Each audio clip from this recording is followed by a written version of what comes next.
मी हे घर सोडून जात आहे कायमचं. इतक्या वर्षाच्या संसारात जिच्या तोंडून एक शब्दही बाहेर पडणं मुश्किल होतं, ती आज स्वतःला सावरत धीट बनत त्याच्यासमोर धारदार आवाजात नजरेला नजर देत बोलली. आणि तो म्हणाला, जशी तुझी इच्छा. या घरचे दरवाजे तुझ्यासाठी नेहमीच खुले आहेत. जेव्हा कधी तू परत येऊ शकतेस तेव्हा ये. तिला वाटलं होतं की तो अडवेल, तिला नको जाऊस म्हणून म्हणवेल. माझी काय चूक झाली, तिला काय हवं आहे हे विचारेल. पण तो नेहमीसारखाच न्यूट्रल होता. त्याच्या चेहऱ्यावर त्याला कसलाच फरक पडत नाही हे स्पष्ट दिसत होतं. आता त्याच्यासाठी अश्रूही तिच्या डोळ्यातून ओघळत नव्हते. ती म्हणाली, बरोबर आहे. तुमच्या घरचे दरवाजे नेहमीच माझ्यासाठी उघडे होते आणि आहेत. कारण या घराने आणि तुम्ही मला कधी आपलं मानलंच नाही. तुमच्यासाठी मी फक्त लग्न करून आणलेली एक बाई होते, जिच्यासोबत तुम्हाला जेव्हा वाटेल तेव्हा तुम्ही बोलत होता. ज्यावेळी तुमची इच्छा होत होती त्यावेळी तुम्ही माझा उपभोग घेत होता.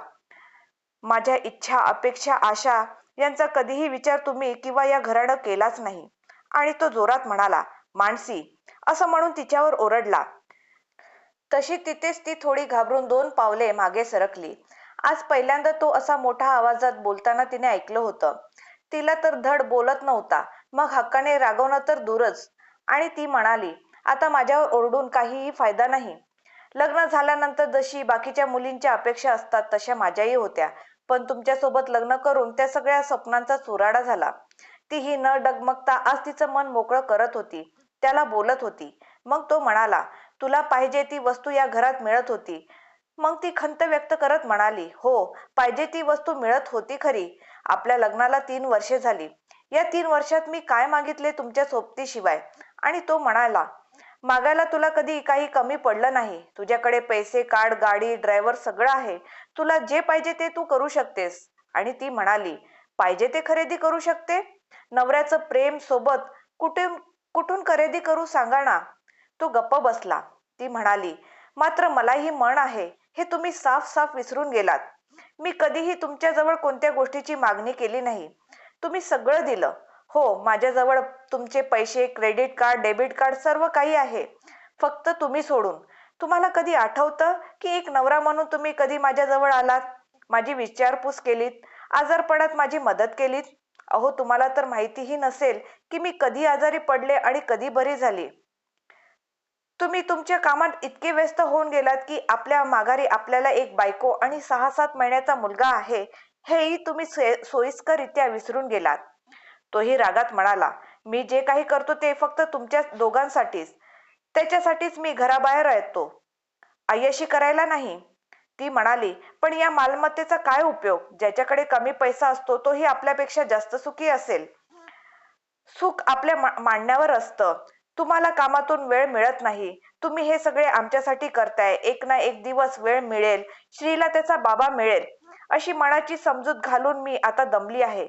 तुम्हाला आमच्यासाठी 5 मिनिटे सुद्धा काढता येत नाही. मग अशा कामाचा आणि धनदौलतीचा उपयोग तरी काय? निरागसपणे झोपलेल्या श्रीकडे बघून तिच्या डोळ्यातून अश्रूंची धार लागली. स्वतःच्या श्वासावर नियंत्रण ठेवत ती बोलू लागली, मला माहित आहे तुम्ही कधी मला परत आणण्यासाठी माझ्या मागे येणार नाही. तसा तुमचा स्वभावच नाही आणि मी अशी भाबडी आशाही करत नाही. तुम्ही एक बिझनेसमॅन म्हणून नक्कीच सक्सेसफुल आहात, पण एक बाप आणि एक नवरा म्हणून हरलात. कदाचित ही आपली शेवटची भेट असेल. मी बायको म्हणून माझ्या कर्तव्यात चुकले असेल तर मला माफ करा. तिने दोन्ही हात त्याच्या समोर जोडले. आज तो निशब्द झाला होता. लोकांना नजरेनेच गार करणारा आज तिच्या शब्दामुळे गार झाला होता. तिने श्रीला उचललं आणि दुसऱ्या हातात बॅग घेऊन घराबाहेर पडली. जाताना घरातील नोकर तिच्याकडे पाहत होते, पण कोणाच्याही नजरेला नजर द्यायची आता तिच्यात हिंमतच होत नव्हती. एवढ्या मोठ्या बंगल्यामध्ये आता तो एकटा पडला होता तिच्याशिवाय. त्याने सर्व नोकरांना सुट्टी दिली आणि एकटा सोफ्यावर बसून विचार करू लागला. त्याला त्याचा भूतकाळ आठवू लागला. आई वडील गेल्यानंतर त्याने खूप कष्टाने हा बिझनेस उभारला होता. लहानपणी खेळण्या बागडण्याच्या वयात तो कबाड कष्ट करून स्वतःचे अस्तित्व घडवत होता. कधी पाणी पिऊन तर कधी उपाशी पोटी झोपून. रात्र शाळेत शिकून दिवसभर मिळेल ते काम करत होता. खूप खस्ता खाल्ल्यानंतर त्याने स्वतःचा असा बिझनेस उभारला. पण त्यात एक माणूस म्हणून कुठेतरी हरवत गेला. त्याचं बालपण पूर्ण एका वेगळ्या स्वार्थी लोकांच्या विश्वात हरवलं. त्यामुळे त्याचा एकाकीपणा वाढत गेला. कोण सोबत असलं नसलं तरी त्याला फरक पडत नव्हता. आता जेव्हा तो एक सक्सेसफुल बिझनेसमॅन बनला, त्यावेळी मात्र जे लोक त्याला सावलीला सुद्धा उभे करत नव्हते, ते त्याच्या जवळ येण्यासाठी धडपडू लागले. पैसा हा सगळ्यात जास्त सर्वश्रेष्ठ असतो, ते जेव्हापासून त्याला उमगलं त्यानंतर तो पैसा कमवण्याच्या मागे लागला. मल्हारला त्याच्या बिझनेस वाढवण्याचे व्यसन जडलं. अशातच मानसी सरनाईक या मुलीचे स्थळ त्याला चालून आलं. सुंदर, सुलक्षणी, सुशिक्षित, तिच्यामध्ये नकारण्यासारखं काहीच नव्हतं. बघताक्षणी कोणीही प्रेमात पडेल असं व्यक्तिमत्व, शांत समंजस स्वभाव, मधाळ बोलणं, जास्तीची अपेक्षा न करता आहे त्या सुख मानून राहायची. मानसीची आई कॅन्सरमध्ये दगावली. त्यानंतर तिने संपूर्ण घराची जबाबदारी स्वतःच्या अंगावर घेतली. मोठा भाऊ जॉब निमित्त US ला सेटल झाला होता आणि तिचे वडील एका नामांकित कॉलेजमध्ये प्रोफेसर होते. त्याच कॉलेजमधून मल्हारनेही त्याचे शिक्षण पूर्ण केलं होतं. ते नेहमीच मल्हारला पुढे जाण्यासाठी प्रोत्साहित करायचे, त्याला जमेल तशी मदत करायचे. त्यामुळेच त्यांना नाही बोलणं मल्हारला जमलं नाही. मोजक्या लोकांच्या उपस्थितीत लग्न पार पडलं आणि मानसी या घरात आली. नेहमी मित्रमैत्रिणीच्या गराड्यात राहणारी येथे आल्यावर मात्र एकटी पडली होती. इकडे मानसी पण रिक्षा करून तिच्या माहेरी पोचली. वडिलांना सहज आले असं सांगत श्रीला त्यांच्या हवाली करून ती बेडरूम मध्ये येऊन बसली. ती एकटक रूम मधील सर्व वस्तूंना बघत होती. लग्न झाल्यापासून खूप मोजक्या वेळेस मानसी माहेरी आलेली. किती स्वप्न उराशी बागडत तिने या लग्नाला होकार दिला होता. पहिल्याच भेटीत मल्हार तिला आवडला होता. थोडासा गहू वर्ण, 6.25 फूट उंची, नाक सरळ, तरतरीत त्याचे ते रुबाबदार व्यक्तिमत्व, नेहमी स्वच्छ आणि कडक इस्त्री केलेले कपडे, बोलणं असं की लोकांवर त्याच्या व्यक्तिमत्वाची छाप लगेच पडायची. मानसी नकळत भूतकाळात हरवत गेली. लग्न झाल्यावर माप ओलांडून तिने प्रवेश केला. तिथेच असणाऱ्या एका बाईने तिला ओवाळलं. नवी नवरी म्हणून कोड कौतुक करणारं कोणी नव्हतं. कोणत्या विधी नव्हत्या. तरीही तिने कोणतीही तक्रार केली नाही. हालाकीच्या परिस्थितीत दिवस काढलेल्या मल्हारला आता देवावर विश्वास उरला नव्हता. त्यामुळे शोधूनही तिला देवघर सापडलं नाही. जेव्हा ती त्याच्या बेडरूम मध्ये गेली तेव्हा मल्हार चेंज करून हातात विस्कीचा ग्लास घेऊन गॅलरीमध्ये बसला होता. नव्या नवरीची असतात तशी असंख्य स्वप्न तिची होती, पण त्याला बघून काही सूचना झालं तिला. अहो, तिने हळूच त्याला आवाज दिला, तर त्याने तिच्याकडे न बघता बाहेरच बघत होता. मग ती तशीच पुढे म्हणाली, ते मी देवघर शोधत होते, पण कुठे आहे समजलं नाही. ज्याचं अस्तित्वच नाही त्याचं मंदिर आणि घर कशाला? तो कोरड्या आवाजात म्हणाला. ती खूप आश्चर्याने त्याच्याकडे पाहत होती. म्हणजे? तिला त्याच्या बोलण्याचा काहीच अर्थ समजला नाही. मग तो म्हणाला, नाही देवघर. पण का? मला रोज देवपूजा करूनच कामाला सुरुवात करण्याची सवय आहे. ती थोडं रागात आणि मोठ्या आवाजात बोलली. तसं त्याने तिच्याकडे रोखून वळून बघितलं. त्याच्या नजरेत राग होता आणि तो तसाच धारदार आवाजात म्हणाला, तुला पहिलं आणि शेवटचं सांगतो, या घरात मोठ्याने बोललेलं मला अजिबात आवडत नाही. तू मोजकं बोलायला शिकशील तर बरं होईल. ती घाबरून अंग चोरत सॉरी म्हणाली. मग तो म्हणाला, तुला जसं पाहिजे तसं देवघर बनवायला मॅनेजरला उद्या सांग. मी देवाला मानत नाही, पण तुला पाहिजे तर बनवून घे. मी कोणाला अडवत नाही. ती थँक्यू म्हणाली. मग तो म्हणाला, तिथे क्लॉथ सेटमध्ये तुझे कपडे ठेवू शकतेस. आता ती फक्त सारखी मान हलवत होती. आणि हो, मला स्वच्छता आवडते, म्हणून तू ही याची काळजी घेतली तर बरं होईल. अजागळपणा मला आवडत नाही. I just hate dirty human. मी अस्वच्छ माणसाचा तिरस्कार करतो. तिने होकारार्थी मान हलवली. तो म्हणाला, चेंज करून ये. डिनर तयार असेल आणि हो, टेबलावर काही क्रेडिट आणि डेबिट कार्ड ठेवले आहेत. जेव्हाही तुला गरज पडेल तू वापरू शकतेस. माझ्यावर अवलंबून राहण्याची गरज नाही. पासवर्ड तुला मेसेज केलाय. तिने पुन्हा नुसती मान हलवून हो म्हणाली. त्याचं बोलणं झाल्यावर तो बाहेर निघून गेला. ती तिथेच उभी राहून मनात सुटकेचा श्वास टाकत म्हणाली, हे काय होतं? असा कसा हा? पहिल्या रात्री नवरा आपल्या बायकोचं कौतुक करतो. दोघे एकमेकांना समजून घेतात. पण इथे जसं की कोणती मीटिंग चालू होती. तो तिचा बॉस असल्यासारखे तिला सूचना देत होता आणि ती त्याची एम्प्लॉय असल्यासारखी मान हलवत होती. असा आभास तिला होऊ लागला. पण असतो एकेकाचा स्वभाव म्हणून तिने मनावर जास्त घेतलं नाही. साधीची साडी घालून तीही जेवणासाठी बाहेर आली तर मल्हार तिची वाट बघत होता. या आशा मावशी आहेत. इथे काम करतात आणि मागेच राहतात. तुला काही हवं असेल तर त्यांना सांगत जा. त्यांनीही हसून प्रतिसाद दिला. आज तुमच्यासाठी गोडाचे जेवण बनवले आहे. त्यांनी ताट वाढून दिलं आणि किचनमध्ये निघून गेल्या. मल्हार काहीच न बोलता चुपचाप जेवण करत होता. पण तिला मात्र इतकं मोठं घर, नवीन लग्न, मल्हार या सगळ्यांचं दडपण आलं होतं, म्हणून एकही घास घशातून खाली उतरत नव्हता. कसेबसे 2 घास खाल्ले तर तो केव्हाच जेवण करून रूममध्ये निघून गेला होता. पहिल्या रात्रीची भीती तिच्याही मनात होती. असंख्य भावनांची गर्दी तिच्या मनात झाली होती. पण मनाला आवर घालत ती बेडरूममध्ये आली तर तो तिथे नव्हताच. तिने त्याची खूप वाट पाहिली. त्याची वाट बघत दमल्यामुळे तिला कधी झोप लागली समजलंच नाही. दुसऱ्या दिवशी ती उठायच्या अगोदर तो तयार होऊन आरशासमोर केस विंचरत होता.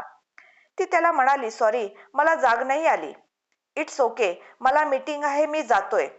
"जातो नाही, येतो म्हणावं. नेहमी आई म्हणायची." ती म्हणाली. त्याने पलटून तिला बघितलं. नुकतीच झोपेतून उठलेली, थोडेसे सुजलेले डोळे, विस्कटलेले केस, अंगावर रात्रीची साडी, कोणताही मेकअप नाही तरीही मनमोहक दिसत होती ती. "येतो" असं म्हणून तिला एक नजर बघून तो ऑफिसला निघून गेला. तिनेही आवरून घरात फेरफटका मारला. काल तिला जास्त काही कळलंच नव्हतं. नंतर तिला समजलं की मल्हारची आणखी एक बेडरूम आहे, जिथे तो कधीतरी राहतो. रात्री तो तिथेच होता. दिवसभर तिने नोकरांकडून त्याला काय आवडतं, त्याच्या आवडीनिवडी जाणून घेतल्या. त्याचा दिनक्रम कसा असतो ते समजून घेतलं. दुपारी त्याचा मॅनेजर आला. त्यावेळी त्याला काय काय हवं आहे हे तिने सांगितलं. तिला जसं देवघर हवं तसं बनवून द्यायला मल्हारने सांगितलं होतं. त्याने तिला रात्रीच्या पार्टीबद्दल पण सांगितलं. दिवसभर मल्हारने तिला एकही कॉल, मेसेज केला नव्हता. तिने कपाटात बघितलं तर वेगवेगळ्या प्रकारच्या डिझायनर साड्या होत्या, ज्वेलरी होती. त्यातली एक साडी आणि नेकलेस तिने घालायला घेतलं. संध्याकाळी 6च्या सुमारास तो परतला तेव्हा ब्लाऊजच्या मागची नॉट लावण्याचा ती प्रयत्न करत होती. त्याने बघितलं. तिला वाटलं तो बांधून देईल, पण तसं काही झालं नाही. तो त्याचं आवरायला निघून गेला. ती पुन्हा हताश झाली. तसंच कसं तरी बांधून आवरून ती बाहेर येऊन त्याची वाट पाहू लागली. तोही ब्लॅक कलरचा सूट घालून तयार होऊन आला. त्याला बघून तिला स्वतःचाच हेवा वाटू लागला की इतका हँडसम माणूस आपला नवरा आहे. दोघेही एका 5 स्टार हॉटेलच्या जवळ पोहोचले. लोकांची गर्दी होती. ती गर्दी बघूनच तिला धडकीच भरली. ती बाहेर बघत पदरासोबत चाळे करत होती. त्याच्याही लक्षात आलं आणि तो म्हणाला, "घाबरू नकोस." आणि इतक्यात तिच्या पाठीवर त्याच्या थंड हाताचा स्पर्श जाणवला. तिचा रोम रोम शहारला. "तुझी नॉट निघाली होती म्हणून बांधत होतो. सॉरी, तुला न विचारता स्पर्श केला." ती हसली. "सॉरी काय त्यात, चालायचंच हे." ती म्हणाली. ड्रायव्हरने त्याचा दरवाजा उघडला तसा तो ब्रेझरचे बटन लावतच एटीत खाली उतरला आणि तिला उतरण्यासाठी हात पुढे केला. तिनंही विश्वासाने त्याच्या हातात हात दिला. मल्हार कसा आहे हे तिला उमगत नव्हतं. पार्टीत बरीच मोठी नावाजलेली मंडळींनी उपस्थिती दर्शवली होती. तिथे तिचे बाबा आणि भाऊ आले होते. त्यांना बघूनच तिचा आनंद गगनात मावेनासा झाला. पटकन जाऊन त्यांना मिठी मारली तिने. तोही पुढे येऊन त्यांच्या पाया पडला. एक एक करत सर्वजण येऊन त्यांना पुढील आयुष्याच्या शुभेच्छा देत होत्या. मल्हार सगळ्यांशी तिची ओळख करून देत होता. केक कट केला. लोकांच्या एंटरटेनमेंटसाठी परफॉर्मन्स ठेवले होते. नंतर डान्स करण्यासाठी नवदाम्पत्यांना स्टेजवर बोलवण्यात आलं.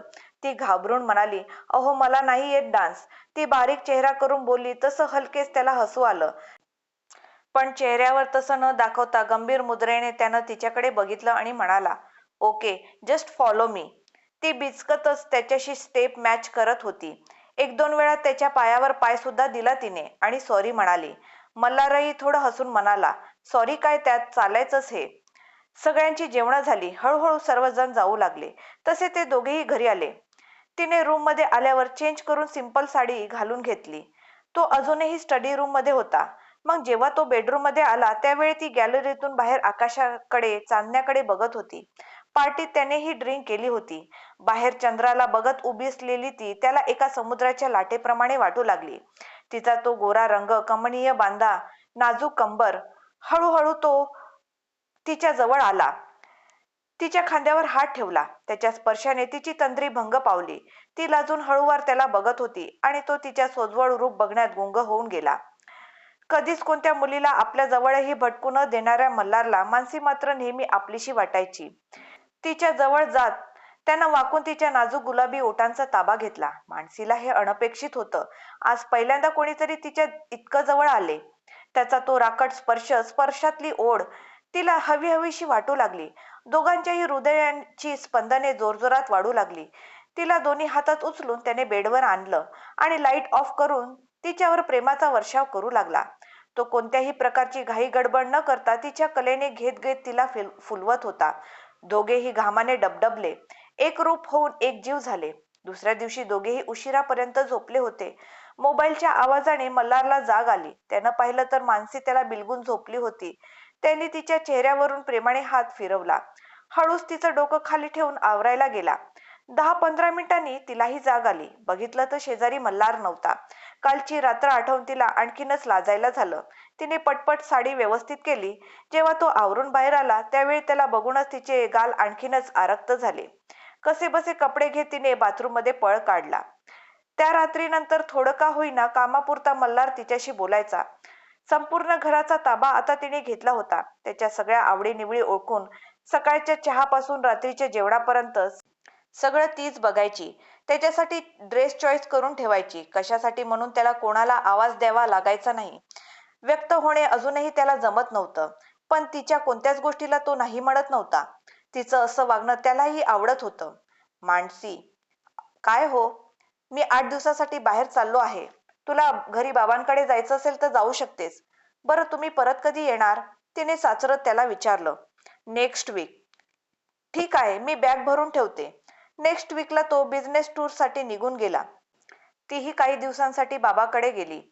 पण त्याची आठवण सारखी तिला त्रास द्यायची. 2 दिवस झाले होते त्याला जाऊन. त्याने एकदाही कॉल केला नव्हता. जस्ट पोहोचलो हा मेसेज सुद्धा तिला मॅनेजर तर्फे भेटला होता. तरीही तिने 4-5 दिवसानंतर हिम्मत करून त्याला कॉल केला. 2-3 रिंग नंतर त्याने कॉल घेतला. हॅलो. आवाजावरूनच तो रागात आहे हे समजायला तिला वेळ लागला नाही. ती हळू आवाजात म्हणाली, कसे आहात? मी छान आहे. आणि तू? तिच्याबद्दल विचारल्यावर क्षणातच तिच्या चेहऱ्यावरचे एक्सप्रेशन बदलून आनंद पसरला. मीही मस्त. तुला काही हवं आहे का इथून? नाही, नको. तुम्ही फक्त लवकर या. ती बोलली तसं त्याच्या सिरियस चेहऱ्यावर हसू उमटलं. बरं चल, मी ठेवू. मीटिंगला उशीर होतोय. आणि तिकडे रात्र खूप झाली असेल तर तूही झोपून घे.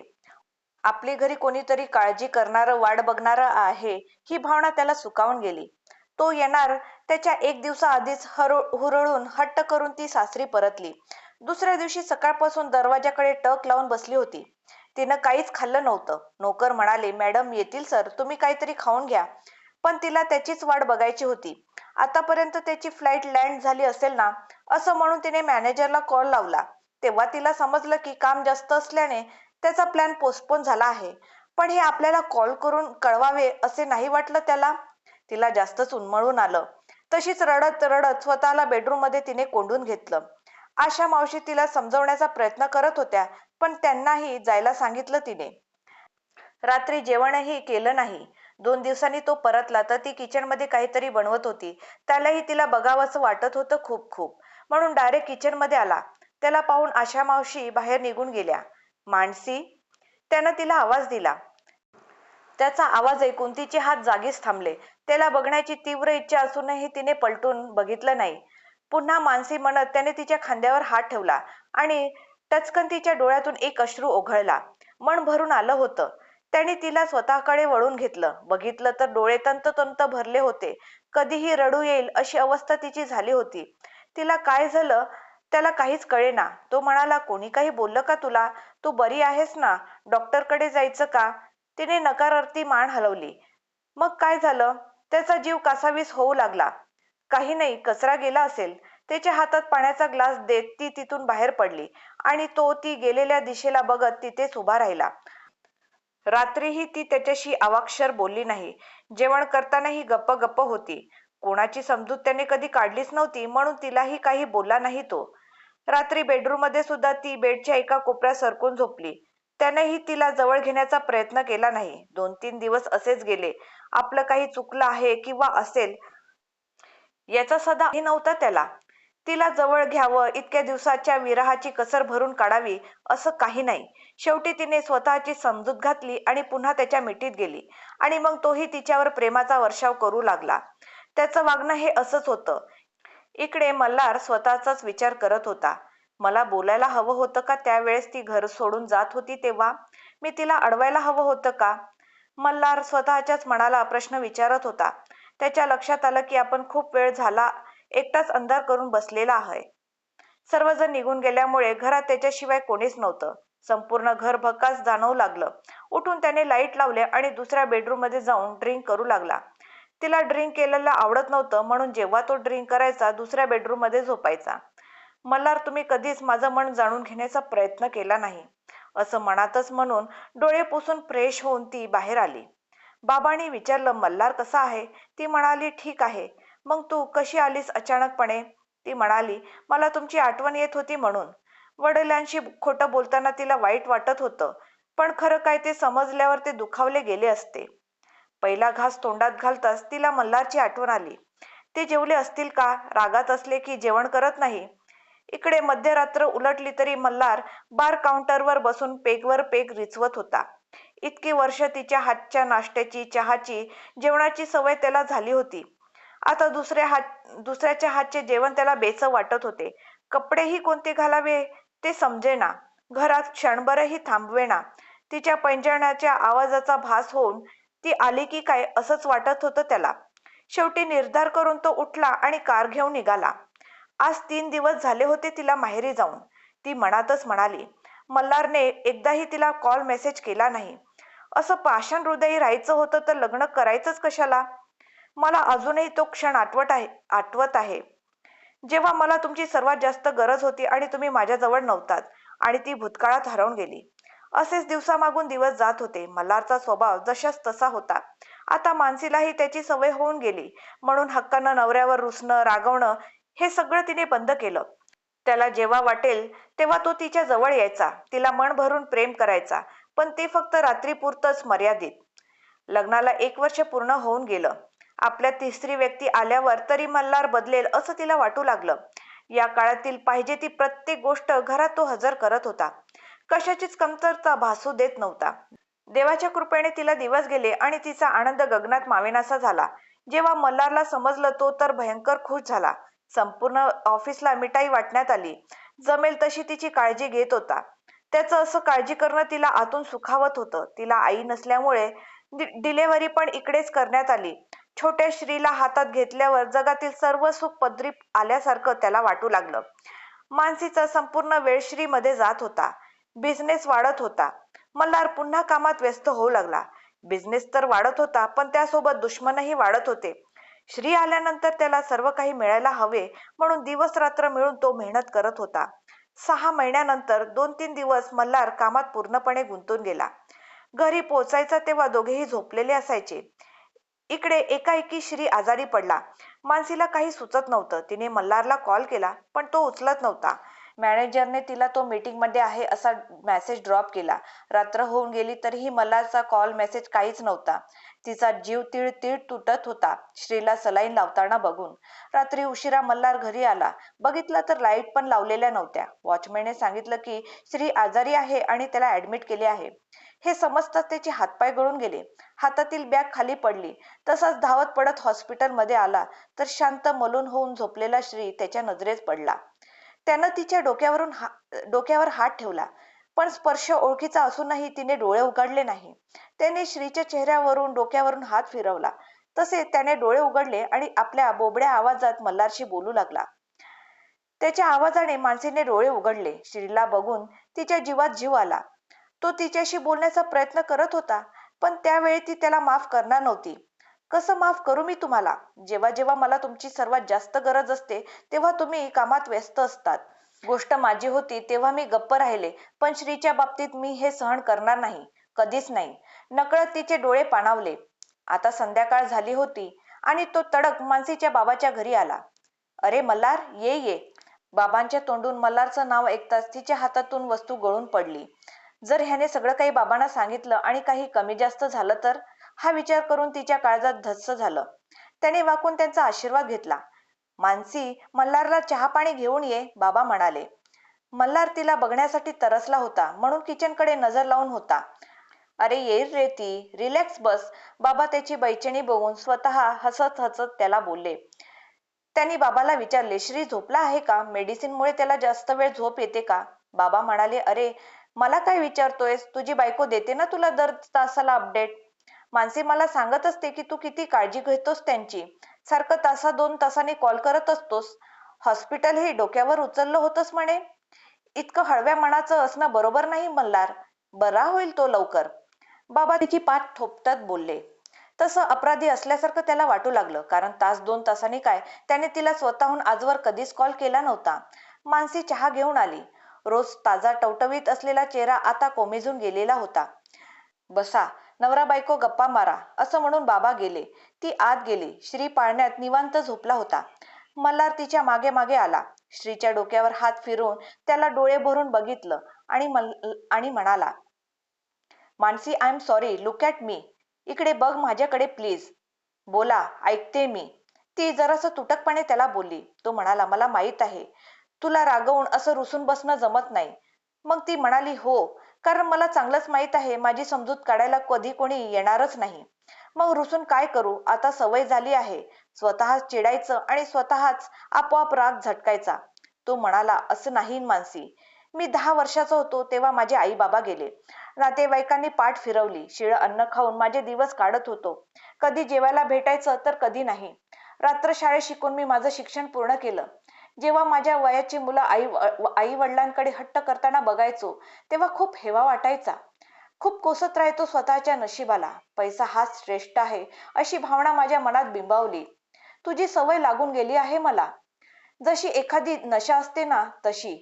तू घर सोडून आल्यापासून तिथे थांबायची सुद्धा इच्छा होत नाही. सगळं बेजान बेरंग वाटतं. दुसऱ्यांच्या हातचं जेवणही कडू लागू लागलं. मी तुला फोर्स करत नाही आहे. मी चुकलो आहे, 1000 वेळा चुकलो. पण तू एकदाच माफ कर. श्री आणि तुझ्याशिवाय माझं असं कोणी नाही.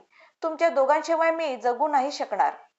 मी जगलो तसं जीवन माझ्या मुलाच्या वाट्याला कधीही येऊ नये म्हणून अहोरात्र मेहनत करत होतो. तुला माहित आहे, रात्री झोपताना काल मी जीन्स आणि शर्ट घातला होता आणि ऑफिसला जाताना पांढरा शर्ट आणि पांढरी पॅन्ट. सगळे मला जितेंद्र म्हणत होते.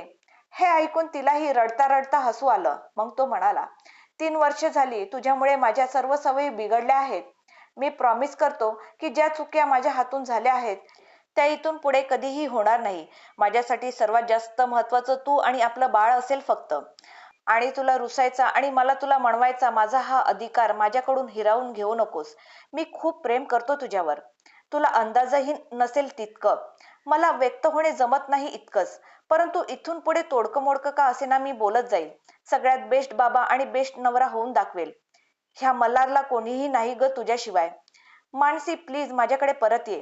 तिने पलटून त्याला घट्ट अशी मिठी मारली आणि त्याच्या छातीवर लाडाने बुक्की मारत म्हणाली, खूप खूप दुष्ट आहात तुम्ही. जेव्हा कधीही तुमची गरज पडायची तुम्ही नसायचे. तो म्हणाला, सॉरी, यापुढे तुला त्रास होईल असं वागणार नाही. तुझ्या आवाज देण्या अगोदरच मी तिथे हजर असेल. बघ, तू आता कंटाळून जाशील मला, पण तुझी सोबत सोडणार नाही. प्लीज आता रडणं बंद कर, प्लीज. ती म्हणाली, आय लव्ह यू मल्हार. तिला मिठी मारत तोही म्हणाला, I love you too Mansi. आणि दोघांच्या आवाजाने श्री पण रडत उठला. मल्हारने त्याला उचलून घेतलं तसे बाबाला बघून तो हसू लागला. 2-3 दिवस गप्प असलेला श्री सुद्धा मल्हारशी गप्पा करू लागला आणि मानसीने त्या दोघांनाही खूप प्रेमाने मिठी मारली. इतक्यात बाबा आले आणि म्हणाले, झालं का नवरा बायकोचं एकमेकांना मनवून रुसवे फुगवे काढून? मानसी चमकून म्हणाली, बाबा, अगं सगळं कळतं मला तुझ्या चेहरा बघून, पण नवरा बायकोच्या भांडणात शहाण्याने पडू नये म्हणून मी काही बोललो नाही. आणि हे रुसवे फुगवे असतील तरच संसार आणखीन गोड वाटतो. पण मल्हार, वेळेत रुसवा काढायचा हा. हो बाबा, असं म्हणून मल्हार मानसीकडे बघून हसला.